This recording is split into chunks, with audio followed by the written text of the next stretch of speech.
Hey guys, welcome to red stain Anfield. ഇന്നത്തെ കളികൾ പറയാനാണെങ്കിൽ ചെൽസി വേഴ്സസ് ക്രിസ്റ്റൽ പാലസ് ആണ്. I will give an edge to Chelsea. Chelsea ജയിക്കാനുള്ള സാധ്യതയാണ് കാണുന്നത്. കാരണം നമ്മൾ എപ്പോഴും കണ്ടിട്ടുണ്ട് എല്ലാ ടീമിനും ഒരു ഡിഫിക്കൽട്ടായിട്ടൊരു ഒപ്പോണൻ്റ് ഉണ്ടെങ്കിൽ ചെൽസി അവരുടെ കളിക്കുമ്പോൾ ചെൽസി അവർ സിമ്പിളായിട്ട് പൊട്ടിക്കുന്നത് നമ്മൾ കണ്ടിട്ടുണ്ട്. അത് പാരീസ് സെന്റ് ജെർമെൻ്റെ കാര്യത്തിൽ നമ്മൾ കണ്ടു ക്ലബ് വേൾഡ് കപ്പിലും അതിനു മുമ്പുള്ള ചാമ്പ്യൻസ് ലീഗ് ക്യാമ്പയിനിലും. Liverpool, Arsenal, Aston Villa, Manchester City പോലുള്ള ടീമുകളൊക്കെ പൊട്ടിച്ചിട്ടാണ് അവർ ഫൈനലിൽ വന്നിട്ട് ഇന്റർ മിലാൻ തോപ്പിച്ച് കപ്പടിച്ചു. അത് കഴിഞ്ഞ് ക്ലബ് വേൾഡ് കപ്പിൽ പോയപ്പോഴും അവർ കളിച്ചത് സ്മോൾ ടീംസ് ആയിട്ടല്ല. റിയൽ മാഡ്രിഡ് അതുപോലെ തന്നെ പാരീസ് സെന്റ് ജെർമെൻ പോലുള്ള ടീംസിനൊക്കെ കമ്പാരിറ്റീവ്ലി ഈസി ഒരു ഫിക്സ്ചേഴ്സ് ആയിട്ടാണ് ചെൽസി ഫൈനലിൽ എത്തിയെങ്കിലും ചെൽസി അവിടെ ചെന്നപ്പോൾ കാണിച്ചു തന്നു who is the boss. So ചെൽസിയെ നമുക്ക് ആ ഒരു കൺസിഡറേഷൻ കൊടുക്കാം. അതുപോലെ തന്നെ ഉണ്ടായിരുന്നു 23-24 സീസണിൽ ലുട്ടൺ ഡൗൺ ആയിട്ട് മിക്കവാറും എല്ലാവരും ലുട്ടൻ്റെ ഹോമിൽ പോയി കഴിഞ്ഞാൽ പണി മേടിക്കാറുണ്ട്. ലിവർപൂളാണ് ഡ്രോ ആയിട്ടുള്ളൂ. ടോട്ടൻഹാം ഹോട്ട്സ്പർ 2-1 ജയിച്ചു, മാഞ്ചസ്റ്റർ സിറ്റി 2-1 ജയിച്ചു, ആർസണൽ 4-3 ജയിച്ചു. അതുപോലെ എല്ലാവർക്കും ഒരു ടഫ് ടൈം കൊടുക്കുന്ന ഒരു ഒപ്പോണൻ്റ് ആണെങ്കിൽ ചെൽസി അവരെ പോയിട്ട് സിമ്പിളായിട്ട് പൊട്ടിക്കും. ഇപ്പോൾ ചെൽസി അവിടെ ജയിച്ചത് 3-0 ഞാൻ കണ്ട കംഫർട്ടബിളായിട്ട് കൺട്രോളിങ് ദ ഹോൾ ഗെയിം. അങ്ങനെയാണ് അവർ ജയിക്കുക. അതാണ് അവരുടെ ഒരു കൈൻഡ് ഓഫ് DNA. അതുകൊണ്ട് തന്നെ അവർ ക്രിസ്റ്റൽ പാലസിൻ ഇപ്പോൾ നോക്കിക്കഴിഞ്ഞാൽ അവർ FA കപ്പ് ഫൈനലിൽ സിറ്റിയെ പൊട്ടിച്ചു, കമ്മ്യൂണിറ്റി ഷീൽഡ് ഫൈനലിൽ ലിവർപൂളിനെ തോപ്പിച്ചു. അപ്പോൾ അത് കഴിഞ്ഞിട്ട് അവർ കളിക്കുന്ന ചെൽസിയാണ്. ഇപ്പോൾ ചെൽസി ഡെഫിനറ്റ്ലി ജയിക്കും. പക്ഷേ റൈറ്റ് ഓഫ് ചെയ്യാൻ പറ്റാത്ത ടീമാണ് ന്യൂക്കാസിൽ. നല്ല പെർഫോമൻസ് കാഴ്ചവെക്കുന്ന, കൗണ്ടർ അറ്റാക്ക് ഫുട്ബോൾ സൂപ്പറായിട്ട് കളിക്കുന്ന, ഗെയിം അവയർനെസ് ഉള്ള പ്ലെയേഴ്സ് ഉള്ളൊരു ക്ലബ്ബ്. അപ്പോൾ അതിനനുസരിച്ചുള്ള റിസൾട്ട് നമുക്ക് എക്സ്പെക്റ്റ് ചെയ്യാം. I'm just saying, I'm just giving an edge to Chelsea, but anything can be possible. ഞാനൊരു 2-1 വിക്ടറി ടു ചെൽസിയാണ് എക്സ്പെക്ട് ചെയ്യുന്ന ആ ഒരു ഗെയിമിൽ. അതിൻ്റെ അടുത്ത ഗെയിം എന്ന് പറയുന്നത് നോട്ടിംഗ്ഹാം ഫോറസ്റ്റ് വേഴ്സസ് ബ്രെൻഫോർഡാണ്. ബ്രെൻഫോർഡ് കുറച്ച് ഫയർ പവർ കുറവാണ് അവർക്ക് എന്നുള്ളൊരു തോന്നലുണ്ട് എനിക്കിപ്പോൾ. കാരണം അവരുടെ വീസ ഇപ്പോൾ ക്ലബ്ബായിട്ട് പ്രാക്ടീസിലില്ല. ആള് ന്യൂകാസിലേക്ക് പോകാനുള്ള സാധ്യത കാണുന്നുണ്ട്. റയാൻ എംബേമോ അവരുടെ സ്റ്റാർമാനായിരുന്നു, ആളും പോയി മാഞ്ചസ്റ്റർ യുണൈറ്റഡിലേക്ക്. അപ്പോൾ ഇത് ഡെഫിനറ്റ്ലി അവർക്കൊരു എഫക്റ്റ് ചെയ്യാൻ സാധ്യത കൂടുതലാണ് അങ്ങനെയൊക്കെ വരുമ്പോൾ.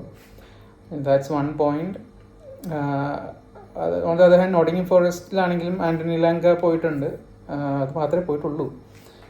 അവർ അതിന് കുറച്ച് പ്ലേയേഴ്സ് ഇപ്പോൾ ഡഗ്ലസ് ലൂയിസ് ആണെന്ന് തോന്നുന്നു ലേറ്റസ്റ്റ് ആയിട്ട് അവർക്ക് വരാൻ പോകുന്നത്. അതിനിടയിൽ 2-3 അവർ ജെയിംസ് മാക്കറ്റി പോലുള്ള പ്ലേയേഴ്സിനെ ഓൾറെഡി സൈൻ ചെയ്ത് കഴിഞ്ഞു. ലേറ്റ് ടു ദ വിൻഡോ അവർ കുറച്ച് നല്ല സൈനിങ്സ് നടന്നുണ്ട്, ഇൻക്ലൂഡിങ് റീക്കോ ലൂയിസ് ഓൾസോ അവരുടെ ഒരു ലിസ്റ്റിലുള്ള ആളാണ്. I am giving an edge to Nottingham Forest. ഒരു 3-0 വിക്ടറി ടു നോട്ടിംഗ്ഹാം ഫോറസ്റ്റ് ആണ് ഞാൻ എക്സ്പെക്ട് ചെയ്യുന്നത്. And the next game, the biggest game of the game week 1, which is Manchester United versus Arsenal at Old Trafford. അതൊരു massive game ആയിരിക്കും. അതിൻ്റെ ഒരു എന്താ പറയുക, ഒരു ഇൻട്രൊഡക്ഷനുള്ള രീതിയിൽ പറയാനാണെങ്കിൽ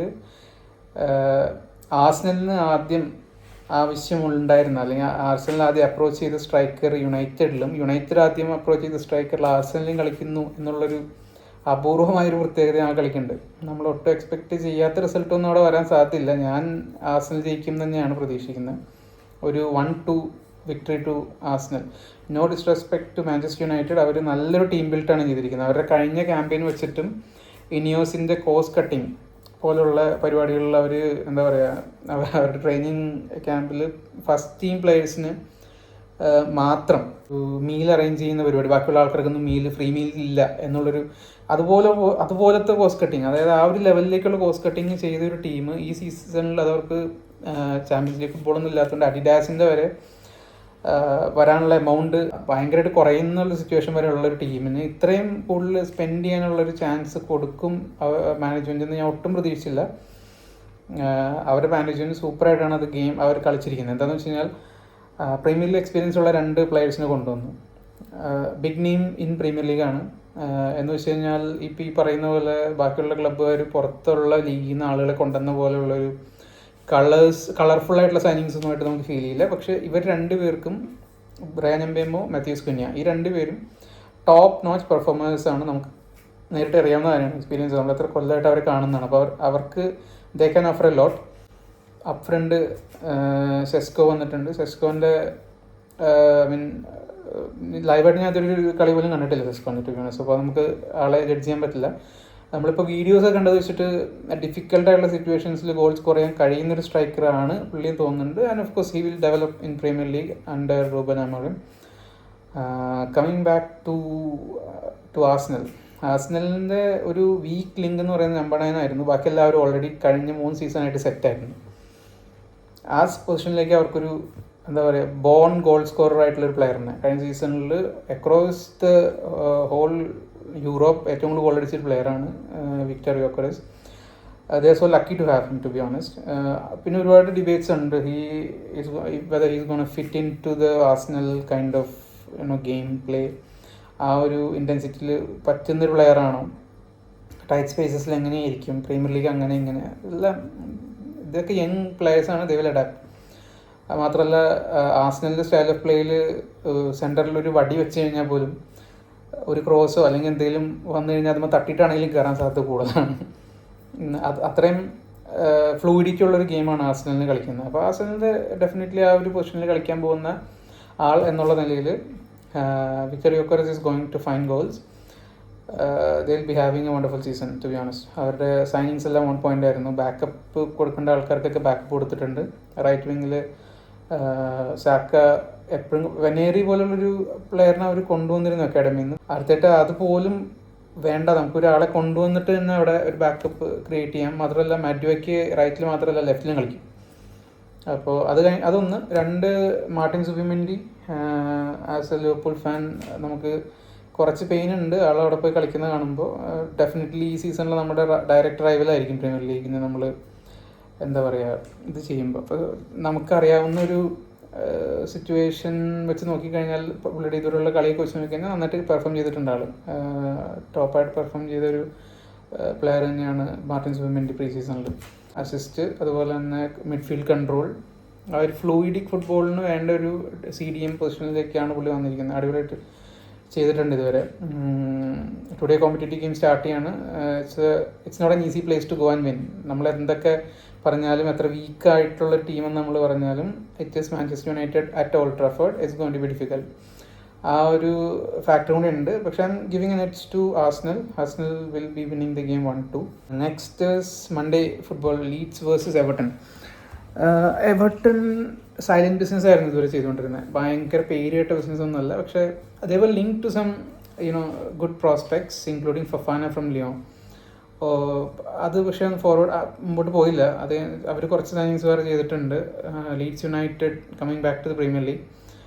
ലീഡ്സ് പഴയ ലീഡ്സ്, ഇപ്പോഴത്തെ ലീഡ്സ് ആരും അറിയില്ല. പഴയ ലീഡ്സ് കണ്ടിരിക്കാനായിട്ട് നല്ല എന്താ പറയുക ഫ്ലൂയിഡ് ഫുട്ബോൾ കളിക്കുന്നൊരു ടീമായിരുന്നു BLCയുടെ ടൈമിൽ. അത് കഴിഞ്ഞിട്ട് അവർക്ക് വന്ന കോച്ച്, ഒരു US കോച്ച് വന്നിട്ടുണ്ടായിരുന്നല്ലേ, പേര് ഞാൻ മറന്നു അയാളുടെ.